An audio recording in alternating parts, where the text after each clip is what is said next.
আমার প্রিয় স্নেহের 2026 সালের নতুন বছরের সপ্তম শ্রেণীর ছাত্রছাত্রী বন্ধুরা, আশা করি তোমরা সবাই ভালো আছো।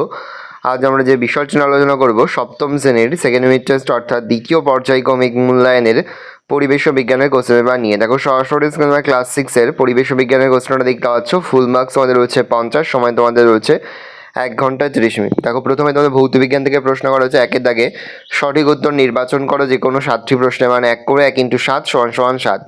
বর্তমানে কয়লা সবচেয়ে বেশি ব্যবহৃত হয় গৃহস্থলীর কাজে, রান্নার কাজে, শিল্পকর্মে, বিদ্যুৎ কেন্দ্রে, রেল ইঞ্জিন চালাতে, তাপবিদ্যুৎ কেন্দ্রে। আমার প্রিয় ও স্নেহের 2026 সালের নতুন বছরে ক্লাস 7-এর ছাত্রছাত্রী বন্ধুরা, আশা করি তোমরা সবাই ভালো আছো। আজ আমরা যে বিষয়টি নিয়ে আলোচনা করব, ক্লাস 7-এর সেকেন্ড ইউনিট টেস্ট অর্থাৎ দ্বিতীয় পর্যায়ক্রমিক মূল্যায়নের পরিবেশ ও বিজ্ঞানের কোশ্চেন পেপার নিয়ে। দেখো, সরাসরি স্ক্রিনে আমরা সপ্তম শ্রেণীর পরিবেশ ও বিজ্ঞানের কোশ্চেনটা দেখতে পাচ্ছ।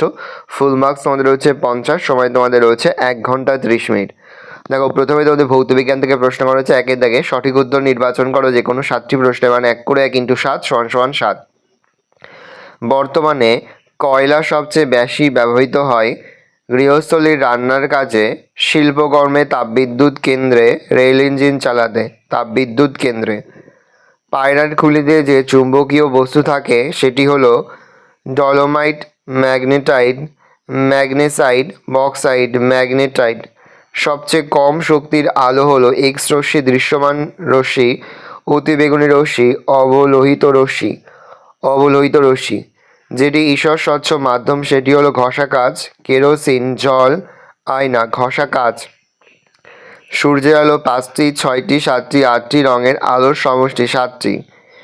এটিএম কার্ডে থাকে দণ্ডচুম্বক, অসূক্ষাকৃতি চুম্বক, চুম্বক স্ট্রিপ, চুম্বক শলাকা, চুম্বক স্ট্রিপ।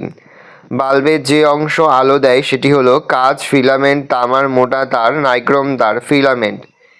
একটি পরিবেশ বান্ধব শক্তির উৎস হলো কয়লা, পেট্রোলিয়াম, বায়ু, জীবাশ্ম, বায়ু। রাসায়নিক শক্তি তড়িতে রূপান্তরিত হয় ডায়নামোতে, সৌরকোষে, তড়িৎ কোষে, কোনটি নয়, তড়িৎ কোষে। প্রদত্ত কোন ক্ষেত্রে তড়িৎ চুম্বক ব্যবহার করা হয় না? LED, motor, calling bell, telephone. LED. এক কথায় উত্তর দাও যে কোনো 6টি।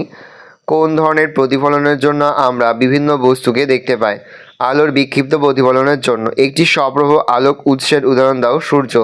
কোন বিজ্ঞানী বিচ্ছুরণ আবিষ্কার করেন? Sir Isaac Newton. তুমি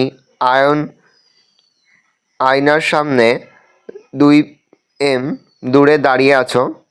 এবার তুমি আয়না থেকে আরও 50 cm দূরে সরে গেলে তোমার থেকে প্রতিবিম্বের দূরত্ব কত হবে? উত্তর 500 সেমি। একটি জীবাশ্ম জ্বালানির উদাহরণ দাও। কয়লা। টর্চের সুইচ অন করলে বাল্বের ভেতরের যে অংশটি জ্বলে ওঠে তাকে বলে ড্যাশ? ফিলামেন্ট। এলইডির পুরো নাম লাইট ইমিটিং ডায়োড। চুম্বকের কোন ধর্মের সাহায্যে চুম্বককে শনাক্ত করা যায়? বিকর্ষণ। শূন্যস্থান পূরণ করো। দুটি দণ্ডচুম্বকের দুটি এন মেরুকে কাছাকাছি আনলে তাদের মধ্যে ড্যাশ হয়? বিকর্ষণ। পেরিস্কোপ যন্ত্রে দুটি সমতুল্য দর্পণ পরস্পরের সঙ্গে ড্যাশ কোণে অবস্থান করে? 45 ডিগ্রি। একাধিক সেলের সমবায়ে তৈরি হয় ব্যাটারি। মেরুজ্যোতি সাধারণত দেখা যায় ড্যাশ অঞ্চলে? মেরু।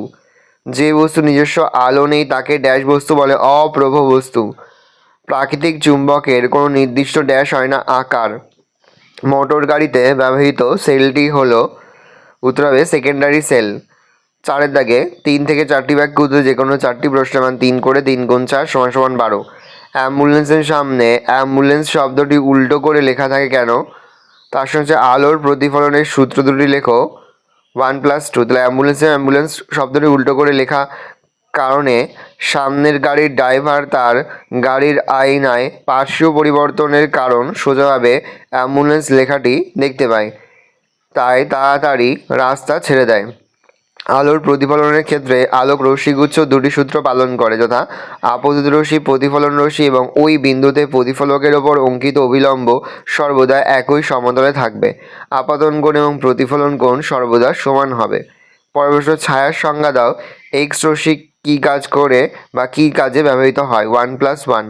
ছায়ার আলোর গতিপথে কোনো বাধাদানকারী অস্বচ্ছ বস্তু থাকলে তার পিছনে পর্দায় বস্তুটির যে অন্ধকার আকৃতির সৃষ্টি হয় তাকে ছায়া বলে। এক্সট্রোসির ব্যবহারিক উপকারিতাগুলি হলো: এক, মানবদেহের কোনো অংশে হাড় বা মাংসপেশি ক্ষতিগ্রস্ত হলে ভাঙা হাড়ের অবস্থান বুঝতে হলে এক্সট্রোসি প্রয়োগ করা হয়। 2, টিউমার বা ক্যান্সার আক্রান্ত মানুষের অঙ্গের অবস্থান জানার জন্য এক্সট্রোসি প্রয়োগ করা চিকিৎসাশাস্ত্রে এক বিশেষ অঙ্গ। মানবদেহের কোনো অঙ্গে, বিশেষত কিডনি বা গল ব্লাডারে স্টোনের উপস্থিতি বোঝার জন্য ব্যবহৃত হয়। চৌম্বক পদার্থ ও চৌম্বক পদার্থ কাকে বলে, উদাহরণ দাও। চৌম্বক আবেশ বলতে কী বোঝো? চৌম্বক পদার্থ যেসব পদার্থ চুম্বক দ্বারা আকৃষ্ট হয় এবং যেসব পদার্থকে কৃত্রিম চুম্বকে পরিণত করা যায় সেই সব পদার্থকে চৌম্বক পদার্থ বলে, যেমন লোহা, কোবাল্ট, নিকেল ইত্যাদি।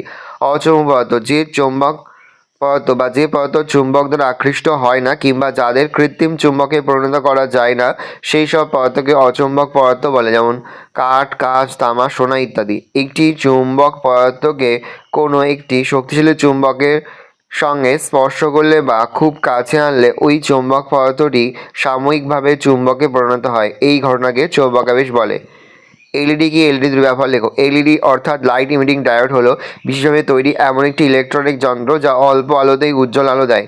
এই ধরনের বাল্বে কোনো ফিলামেন্ট থাকে না। ধনাত্মক প্রান্ত অপেক্ষাকৃত বেশি হয় ঋণাত্মক প্রান্তটির তুলনায়। এলইডির ব্যবহার: 1, বিভিন্ন রঙের আলো পেতে এলইডি ব্যবহার করা হয়। 2, এলইডির মধ্যে অল্প পরিমাণ সামান্য তড়িৎ প্রবাহিত করলেই তীক্ষ্ণ উজ্জ্বল আলো জ্বলে ওঠে, ফলে তার ব্যবহারযোগ্যতা বাড়ে। জীবাশ্মশালী কাকে বলে? প্রচলিত অপ্রচলিত শক্তি কাকে বলে? উদ্ভিদ ও জীবদেহ থেকে উৎপন্ন হয়ে ভূ অভ্যন্তরে সঞ্চিত বা গচ্ছিত বা অপুনর্ভব শক্তি সম্পদকে জীবাশ্মশালী বলে। উদাহরণ: কয়লা, খনিজ তেল, প্রাকৃতিক গ্যাস ইত্যাদি। প্রচলিত শক্তি: যে সমস্ত শক্তি বর্তমানে বহু পরিমাণে উৎপাদন ও ব্যবহার করা হয় তাদেরকে বলা হয় প্রচলিত শক্তি। এই শক্তি বহুদিন ধরে ব্যবহৃত হয়ে আসছে। কয়লা, খনিজ তেল, প্রাকৃতিক গ্যাস থেকে প্রাপ্ত শক্তি, জলবিদ্যুৎ শক্তি, পারমাণবিক শক্তি প্রভৃতি বল চিরাচরিত বা প্রচলিত শক্তি উদাহরণ। এটা হবে প্রভৃতি হলো চিরাচরিত শক্তি বা প্রচলিত শক্তির উদাহরণ। অপ্রচলিত শক্তি: যে সমস্ত শক্তি বর্তমানে স্বল্প পরিমাণে উৎপাদন ও ব্যবহার করা হয় অথচ ভবিষ্যতে বহুল পরিমাণে ব্যবহারের সম্ভাবনা আছে তাদেরকে বলা হয় অচিরাচরিত শক্তি। সৌরশক্তি, বায়ুশক্তি, ভূতাপ শক্তি, জলধারা শক্তি, জৈব গ্যাস প্রভৃতি হবে অচিরাচরিত বা অপ্রচলিত শক্তির উদাহরণ।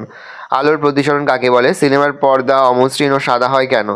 আলো যখন এক মাধ্যম থেকে অন্য মাধ্যমে প্রবেশ করে তখন আলোক রশ্মির দুই মাধ্যমের বিভেদ তল অতিক্রম করার ঘটনাকে প্রতিসরণ বলে। সাদা বর্ণের বস্তু মোটামুটিভাবে সব আলোকেই প্রতিফলিত করে, কোনো আলোকেই শোষণ করে না, ফলে পর্দায় প্রতিবিম্ব উজ্জ্বল এবং যথাযথ রঙের দেখায়। আর অমসৃণ করার উদ্দেশ্য হলো পর্দায় আলো পড়লে যাতে বিক্ষিপ্ত প্রতিফলন হয় এবং সিনেমা হলে যে কোনো স্থান থেকে দর্শক পর্দায় গঠিত প্রতিবিম্ব দেখতে পায়। পরের প্রশ্ন: যে কোনো বৈদ্যুতিক সার্কিট ফিউজ তার কেন ব্যবহার করা হয় এবং এর কার্যকারিতা কী? ফিলামেন্ট কী? বৈদ্যুতিক সার্কিটের নিরাপত্তার জন্য ফিউজ ব্যবহার করা হয়। প্রবাহমান নির্দিষ্ট সীমার বেশি হয়ে গেলে ফিউজ তারটি গলে গিয়ে সার্কিট বিচ্ছিন্ন করে দেয়। এর ফলে দুর্ঘটনা রোধ হয়। প্রস্থচ্ছেদের বৃদ্ধি অনুযায়ী 5A, 10A, 15A ইত্যাদি বিভিন্ন প্রকার ফিউজ তার ব্যবহৃত হয়। বর্তনী বা ব্যবহৃত দামি বৈদ্যুতিক যন্ত্রগুলি অতিরিক্ত তাপের প্রভাবে ক্ষতিগ্রস্ত হওয়ার হাত থেকে রক্ষা পায়। প্যারা চেঞ্জ করে লিখবে। বাল্বের বায়ু নিরুদ্ধ মুখের ভেতর দিয়ে মোটা দুটি তার প্রবেশ করানো থাকে। মোটা তার দুটির প্রান্ত টাংস্টনের তৈরি খুব সরু কুণ্ডলী পাকানো তার দিয়ে যোগ করা থাকে। এই সরু তারের কুণ্ডলীকে ফিলামেন্ট বলে। নেক্সট রয়েছে লাইফ সায়েন্স জীবনবিজ্ঞান থেকে প্রশ্ন। সঠিক উত্তর নির্বাচন করো যে কোনো 4টি। কাণ্ডের উৎপত্তি হয় ভ্রূণাক্ষ থেকে, ভ্রূণমূল থেকে, ভ্রূণমুকুল থেকে, ভ্রূণমুকুল থেকে। শ্বাসমূল দেখা যায় ধান, আম, সুন্দরী, পান গাছে, সুন্দরী গাছে। কাণ্ডে যেখান থেকে শাখা বেরিয়েছে তাকে বলে পর্ব, পর্বমধ্য কক্ষ, বিটপ পর্ব। অঙ্কুরোদ্গমের জন্য আবশ্যিক oxygen, hydrogen, nitrogen, carbon, oxygen. ফুলের যে অংশটি ফলে পরিণত হয় তা হলো দলমণ্ডল, ডিম্বক, ডিম্বাশয়, বৃতি, ডিম্বাশয়। যে গাছের পাতা বংশবিস্তারে সাহায্য হয় সেটি হলো মটর, সুন্দরী, পাথরকুচি, জবা, পাথরকুচি। যে প্রক্রিয়ায় পরিবেশে ফুলের গন্ধ ছড়িয়ে পড়ে তা হলো বিকিরণ, পরিবহন, ব্যাপন, অভিস্রবণ, ব্যাপন। দুয়ে দাগে নিচের একটি প্রশ্ন দেওয়া প্রশ্নের মান রয়েছে, যে কোনো 4টি প্রশ্ন দেওয়া প্রশ্নের মান 1 করে 1 × 4 = 4। ফুলের দ্বিতীয় স্তবকের নাম লেখো। দলমণ্ডল। আমকে সরল ফল বলা হয় কেন? আমের ফলত্বক রসালো ও শাঁসালো প্রকৃতির, তাই আমকে সরল ফল বলে। কচুরিপানার পরিবর্তিত কাণ্ডকে কি বলে? অর্ধবায়বীয় কাণ্ড। মূলের আগায় যে টুপির মতো অংশ থাকে তাকে কি বলে? মূলত্র অঞ্চল। ব্যাকটেরিয়া ঘটিত রোগের চিকিৎসায় ব্যবহৃত 2টি অ্যান্টিবায়োটিকের নাম লেখো। সেফালোস্পেরিন আর পেনিসিলিন। জেক্সবার্ন অর্গান কোন প্রাণীর দেহে থাকে? সাপের। ওআরএস এর full form? Oral rehydration solution. ফুলের কোন অংশ থেকে বীজ তৈরি হয়? ডিম্বক। 3 দাগে 3 থেকে 4টি বাক্য যে কোনো 4টি প্রশ্নের মান 3 করে, 3 গুণ 4 সমান সমান 12। সাপ কেন বারবার জিভ বার করে? বা জেক্সবার্ন অর্গানের কাজ কি? সাপের মুখের ভেতর ওপরের তালুতে জেক্সবার্ন অর্গান থাকে। সাপ যখন জিভটা বাইরে বার করে বাতাসে ভেসে থাকা বিভিন্ন উদ্বায়ী যৌগের অণুগুলি আটকে যায়, সাপ জিভটা মুখে ঢুকিয়ে নিয়ে তালুতে ঠেকায় এবং ঘ্রাণ গ্রাহক জেক্সবার্ন অঙ্গের মাধ্যমে তা সাপের মস্তিষ্কে প্রেরিত হয়, যা উদ্দীপনা সৃষ্টি করে। ফলে সাপ চারপাশের পরিবেশ সম্বন্ধে জানতে পারে, তাই সাপ প্রায়ই জিভ বের করে। বর্ধনশীল অঞ্চল কাকে বলে? এর কাজ লেখো। মূলত্র অঞ্চলের ঠিক ওপরে অবস্থিত অঞ্চলটিকে বর্ধিষ্ণু অঞ্চল বা বর্ধনশীল অঞ্চল বলে। এই অঞ্চলের কোষগুলি আকার ও আয়তনে বৃদ্ধি পেয়ে পূর্ণতা প্রাপ্ত হয়। বর্ধনশীল অঞ্চলের কাজ: বর্ধিষ্ণু অঞ্চল মূলের বৃদ্ধি ঘটায়। অঙ্কুরোদ্গমের কাকে বলে? রসগোল্লার গাঢ় রস সহজে পচে না। অভিস্রাবণ চাপের ধারণা দিয়ে ব্যাখ্যা করো। যে শারীরবৃত্তীয় প্রক্রিয়ায় জল, অক্সিজেন ও উষ্ণতার প্রভাবে বীজের সুপ্তাবস্থা দূরীভূত হয় এবং ভ্রূণটি বৃদ্ধিপ্রাপ্ত হয়ে বীজের বাইরে নির্গত হয়, তাকে অঙ্কুরোদ্গম বলে। রসগোল্লার গাঢ় রসের ঘনত্ব বেশি থাকে, ফলে ওই গাঢ় রসের অভিস্রাবণ চাপ বেশি হয়। ফলে রসগোল্লার গাঢ় রসে কোনো জীবাণু এসে যুক্ত হলে জীবাণু কোষ থেকে জল অভিস্রাবণ প্রক্রিয়ার বাইরে বেরিয়ে আসে। ফলে জলের অনুপস্থিতিতে জীবাণুরা বংশ বিস্তারে অসমর্থ হয়, ফলে জীবাণু মারা যায়। তাই রসগোল্লার গাঢ় রস পচনের হাত থেকে রক্ষা পায়। বৃতি কাকে বলে? বৃতির একক কি? বৃতির কাজগুলি লেখো। বৃতি কতগুলি পৃথক ক্ষুদ্র ক্ষুদ্র পাতার মতো সবুজ অংশ নিয়ে গঠিত। এদের প্রত্যেকটিকে বৃত্তাংশ বলে। বৃতির একক: বৃতির একক হলো বৃত্তাংশ। বৃতির কার্যাবলী: কুড়ি অবস্থায় ফুলের অন্যান্য স্তবকগুলিকে রোদ, বৃষ্টি, ঠান্ডা বাতাস, বাইরের আঘাত ও কীটপতঙ্গদের আক্রমণ থেকে রক্ষা করে। বৃতির সবুজ হওয়ায় সালোক সংশ্লেষ প্রক্রিয়ায় খাদ্য তৈরি করে। স্বপরাগযোগ বলতে কি বোঝো? উদাহরণ দাও। ইতর পরাগযোগ বলতে কি বোঝো? উদাহরণ দাও। স্বপরাগযোগ: যখন কোনো ফুলের পরাগরেণু ওই ফুলের বা সেই গাছের অন্য ফুলের গর্ভমুণ্ডের ওপর পতিত হয়, তখন তাকে স্বপরাগযোগ বলে। উদাহরণ: উভয়লিঙ্গ ফুলে সাধারণত স্বপরাগযোগ দেখা যায়। শিম, টমেটো, সন্ধ্যামালতী ইত্যাদিতে স্বপরাগযোগ দেখা যায়। ইতর পরাগযোগ: যখন কোনো ফুলের পরাগরেণু একই প্রজাতির অন্য কোনো গাছের ফুলের গর্ভমুণ্ডে পড়ে, তখন তাকে ইতর পরাগযোগ বলে। উদাহরণ: তাল, পেঁপে প্রভৃতি গাছে ইতর পরাগযোগ দেখা যায়। প্রকৃত ফল অপ্রকৃত ফল কাকে বলে? উদাহরণ দাও।